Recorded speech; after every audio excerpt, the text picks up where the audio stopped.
how that be. How much, like, okay, so we're obviously in Boston. Patriots, you guys are the furthest point northwest. How much you guys hate coming to the East Coast and playing those early games? Like, that's tough on you. Man, it's super tough. Yeah. It's super tough. But It's tough, but when we go over there, though, like, we normally win. So Yeah. it's like, I don't really have an issue with it. yeah, we played good on the road this year. We locked in, playing. We usually go there 2 days early, so we get a day to chill and Walk around make a little sure bit. we're good. For game day. How did your year go having a new head coach and so much is made of as a coach now on the offensive side of the ball, as a coach on the defensive side of the ball? How did the year go? I think the year went pretty smooth. We had a lot of adjustments that we needed to make. We had a lot of key players that we needed to come in and do the job. And then, like, Coach came in, he let us know early, like, if you're not getting the job done, then we'll find somebody else. So, it made it pretty easy to come to work because, like, he already said it, plain and simple. Like, if you're not doing it, somebody else is going to do it. So. Yeah, you guys are two young guys, obviously, but you probably had great battles in practice. You go up against each other, scout team and stuff, and it makes each guy better. But who are some of the best receivers you played against? Teeing them up. Like, I know that you guys got some good receivers. DK's a big guy. Yeah. But, like, A.J. Brown's of the world. Like, Christian Gonzalez said A.J. Brown's probably the best guy I've gone up against. I say for me, the best person I probably went up against was out of, like, Brandon Ayuk, Jamar Chase, and Justin Jefferson. I say those top three. Oh, CeeDee Lamb too. Is it because of the route running? Brandon Ayuk is more for route running for me. Yeah. Okay.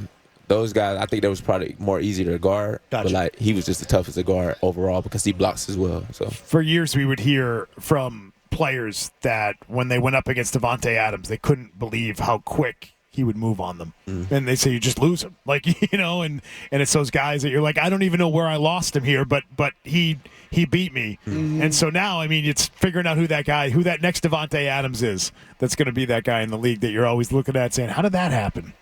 that's tough. Well, I caught Devontae on the back end of his career, so I can't really give you the testament of, like, him in his prime. So I can't really shout out to that. So Yeah. You guys got any buddies on the Chiefs that are just, like, going for the third one in a row?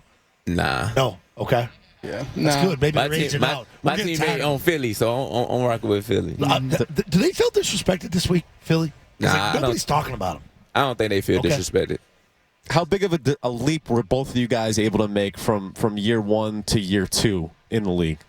You want to go first? I mean, for me, that's huge for me. Just learning experience. I've always, throughout my career, high school, college, I always took that leap in year two. Yeah.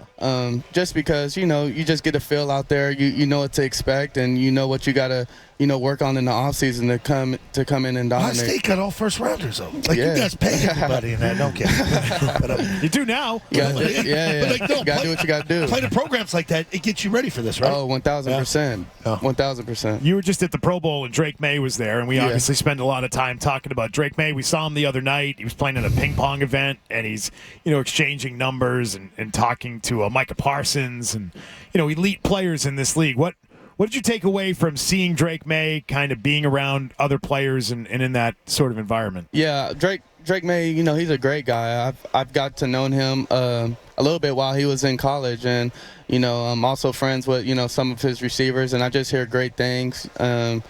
Luckily he wasn't playing when we played him, but I think he's definitely going to take that leap forward. He has all the attributes to be a great player. So I'm sure young player. I'm sure he'll figure it out and have a great career. You guys mentioned you had fun last year in Vegas. Yeah. What'd you think of the Super Bowl here? Super Bowl week. It's been cool this week. So I think you get out and try some more food. That's my Food's good. That's my Food is biggest. good That's here. my biggest thing I'm trying to do down here. Are you Try guys all the sticking food. around for the weekend? Yeah, I'll be here for the weekend. Yeah. Do most players stick around for the weekend? I mean, some years they do, some years they don't. This feels like one where you'd want to stick around. I don't know. I can't talk. I can't speak for everybody else. I can only speak for me. So Yeah, I mean, it all depends. What you got going on. I'll be here for the weekend and probably jet out Sunday. yeah. Yeah, things have changed so much, like the way you guys work out, when you can, when can't you go in the building. Do you guys have personal guys to take care of you for like the next month or two before you guys come together in April? I would say kinda, but I mean, like, it's really it's really on you. Like, if you want to be better, like, then you have to go put in the work, which makes it easier because, like, I believe everyone try to get better in the off season. Your former head coach Pete Carroll now with the Raiders. How do you think he's going to do down there? I think he's gonna be great over there. He's a player's coach, and I think he's gonna bring a lot of energy and like a lot of camaraderie in that building, and I think the players just gonna gravitate to him and want to play for him. So. This guy over here played for him for 3 years. I had Pete for 3 years in the 90s before he figured everything out before he went to SC. Oh, yeah, that was before my time. Yeah, but I mean, I kept in touch when he was at SC, and like they had that program was rolling. But he brought the college attitude and environment to the pros, and like the music was cranking all the time. Like it was an open locker room, kids could come in, family could come in. I'm like, this is like a circus. Yeah, but it works. Yeah, it's a controlled chaos. Yeah. And I think that's the best thing about him. Like I said, he's a player's coach, man. Like he always want to have fun. He knows when to take it serious. But he always like the majority. Like we always gonna compete. That's just his thing. Like he always want to compete. So it's like it made coming to work didn't feel like coming to work. Devon Witherspoon, another thing, and Jaxson Smith-Njigba with us, and they're here with Bounty.